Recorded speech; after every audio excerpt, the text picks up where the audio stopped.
Listen, my children, and you shall hear of the midnight ride of Paul Revere on the 18th of April in 75. Hardly a man is now alive who remembers that famous day and year.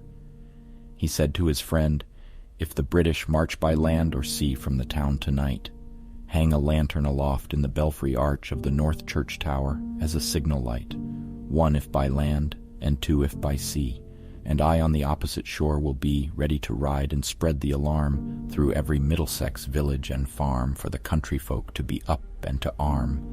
Then he said, "Good night," and with muffled oar silently rowed to the Charlestown shore, just as the moon rose over the bay, where swinging wide at her moorings lay the Somerset, British man of war, a phantom ship with each mast and spar across the moon like a prison bar, and a huge black hulk that was magnified by its own reflection in the tide. Meanwhile his friend through alley and street wanders and watches with eager ears, till in the silence around him he hears the muster of men at the barrack door, the sound of arms and the tramp of feet, and the measured tread of the grenadiers marching down to their boats on the shore. Then he climbed to the tower of the church, up the wooden stairs, with stealthy tread, to the belfry chamber overhead, and startled the pigeons from their perch on the somber rafters that round him made masses and moving shapes of shade. By the trembling ladder, steep and tall, to the highest window in the wall, where he paused to listen and look down, a moment on the roofs of the town, and the moonlight flowing over all. Beneath, in the churchyard, lay the dead in their night encampment on the hill, wrapped in silence so deep and still that he could hear like a sentinel's tread the watchful night wind as it went creeping along from tent to tent, and seeming to whisper, "All is well." A moment only he feels the spell of the place and the hour, and the secret dread of the lonely belfry and the dead. For suddenly all his thoughts are bent on a shadowy something far away, where the river widens to meet the bay, a line of black that bends and floats on the rising tide like a bridge of boats. Meanwhile, impatient to mount and ride, booted and spurred with a heavy stride, on the opposite shore walked Paul Revere. Now he patted his horse's side, now gazed on the landscape far and near, then impetuous stamped the earth and turned and tightened his saddle girth. But mostly he watched with eager search the belfry tower of the old North Church, as it rose above the graves on the hill, lonely and spectral and somber and still. And lo, as he looks on the belfry's height, a glimmer, and then a gleam of light. He springs to the saddle, the bridle he turns, but lingers and gazes, till full on his sight a second lamp in the belfry burns. A hurry of hooves in a village street, a shape in the moonlight, a bulk in the dark, and beneath from the pebbles, in passing, a spark struck out by a steed that flies fearless and fleet. That was all.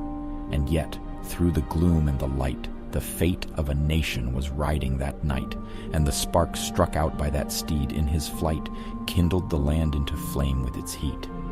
He has left the village and mounted the steep, and beneath him, tranquil and broad and deep, is the mystic meeting the ocean tides. And under the alders that skirt its edge, now soft on the sand, now loud on the ledge, is heard the tramp of his steed as he rides. It was 12 by the village clock when he crossed the bridge into Medford town. He heard the crowing of the cock and the barking of the farmer's dog, and felt the damp of the river fog that rises when the sun goes down. It was 1 by the village clock when he galloped into Lexington. He saw the gilded weathercock swim in the moonlight as he passed, and the meeting-house windows, blank and bare, gaze at him with a spectral glare, as if they already stood aghast at the bloody work they would look upon.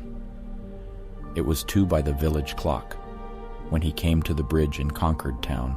He heard the bleating of the flock and the twitter of birds among the trees, and felt the breath of the morning breeze blowing over the meadows brown. And one was safe and asleep in his bed, who at the bridge would be first to fall, who that day would be lying dead, pierced by a British musket ball. You know the rest.